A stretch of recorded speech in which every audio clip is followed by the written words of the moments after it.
আসসালামু আলাইকুম। আমরা আছি মসজিদুল কুবা।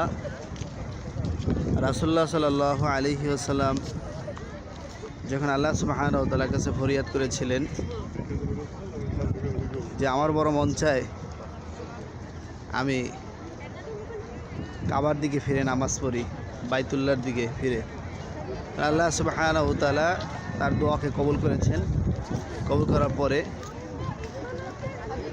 এই মসজিদে থাকাকালীন অবস্থান করা অবস্থায় আল্লাহ সুবহানাহু ওয়া তাআলা তার দোয়া কবুল করেছেন এবং সলাতুল জোহর থেকেই এই মসজিদে কেবলা, এই মসজিদে বসেই কাবার দিকে, বাইতুল্লাহর দিকে কেবলা নির্ধারণ করা হয়েছিল, সেখানে সেদিক থেকে ফিরে নামাজ আদায় করেছেন। এরপরে সলাতুল আসর থেকে অন্যান্য সমস্ত মসজিদে কেবলা বাইতুল্লাহ মসজিদুল হারামাইন এর দিকে ফিরে সকল মুসলমানরা নামাজ পড়া শুরু করে দিয়েছেন।